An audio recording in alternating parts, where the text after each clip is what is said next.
Counter-Narrative News, bringing you daily news today on Wednesday, the 8th of March 2023. More sad news and tragic and violent traumatic news from occupied Palestine.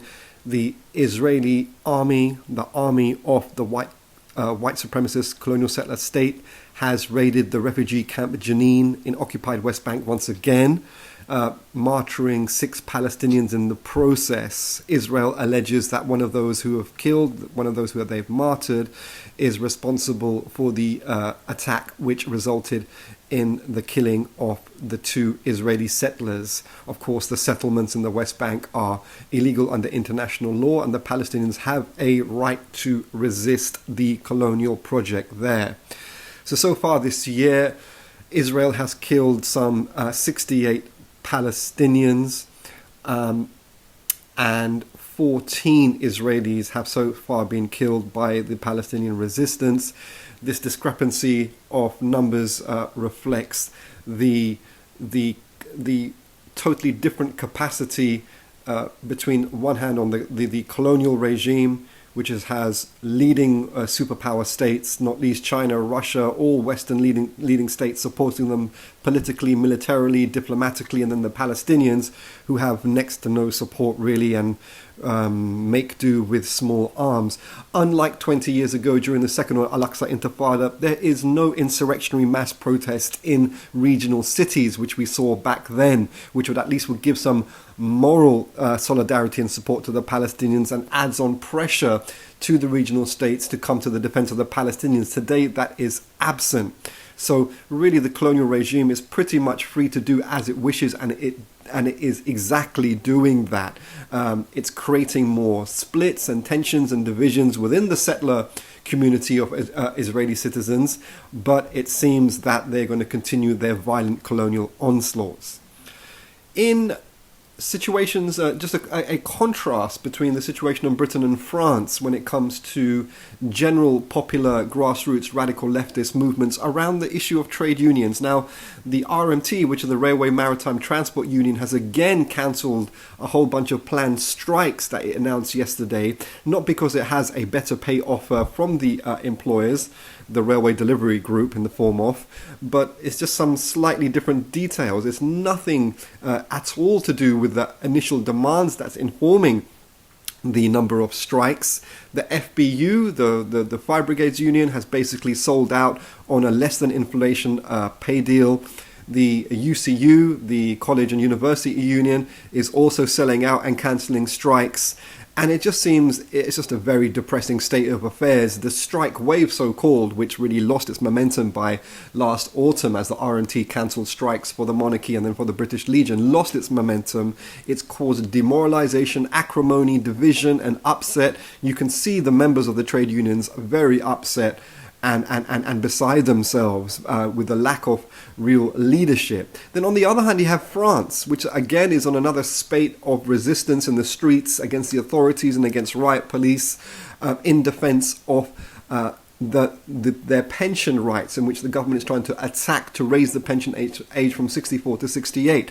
Now, it's not an altogether wonderful situation in France either, but comparatively, in contrast to the relative just silence at the grassroots in Britain, you have this much more comparatively very militant and bright and loud resistance in the French grassroots. The French trade union leadership and movement seems to be a lot more diverse and younger and frankly interesting and militant and assertive compared to what seems to be like just the kind of general gammon, corrupt, older, male, boring leadership of the trade union movement here. But again, the French trade union situation, although in comparison is better than Britain, still the trade unions in France are still not conducting offensive struggles to demand better pay and conditions, etc.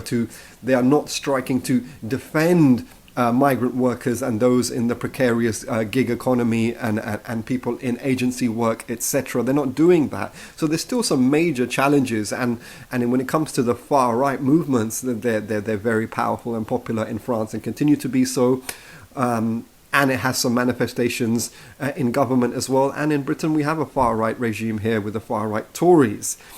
This all goes back to the historical respective political cultures of the two people.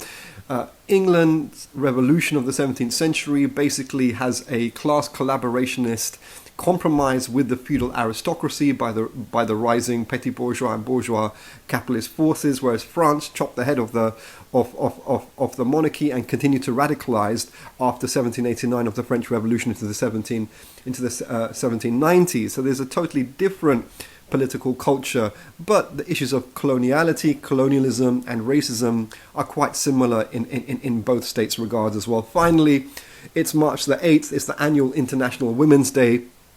A big salute and statement of solidarity to women and girls who bear the brunt primarily of increased racism and capitalist oppression globally in the global class war, as it's racialized by white supremacy, white nationalism, and capitalist imperialisms.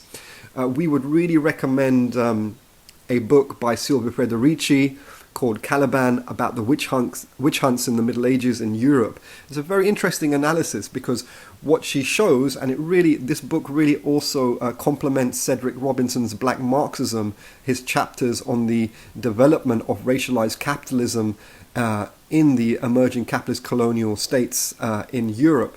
And so Federici, what she covers is the way that emerging capitalism imposed a system of dehumanization and white supremacy on women to cut them off being the intergenerational defenders and leaders of relatively autonomous peasant communities. So the emerging, basically oppressive, exploitative system as manifested by men at the top had to cut away these women's leadership, and so the witch hunts facilitated that demonization and criminalization and that genocide against women. And also Federici brilliantly outlines through her research how actually the way in which colonialism, white supremacy imposed its violent dehumanization on the African and then on the other colonized people of Asia and then so-called Latin America was actually first practiced on the working classes and women in Europe itself. So the frameworks of oppression and dehumanization are very similar, and also even the contraptions of torture which was used on enslaved people in Africa by European colonialism was first used on women in Europe in the colonizing mission, the capitalist colonizing mission first emerging from its genesis out of Europe.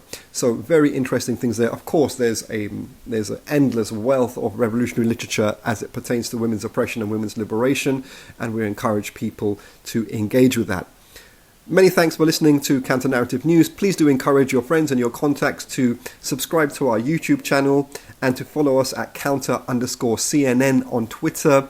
We are the only daily news and analysis service that is absolutely independent, that is in solidarity and sees the world and history through the lens of black liberation, working class liberation, anti-colonialism, anti-capitalism. Thank you. Have a great day.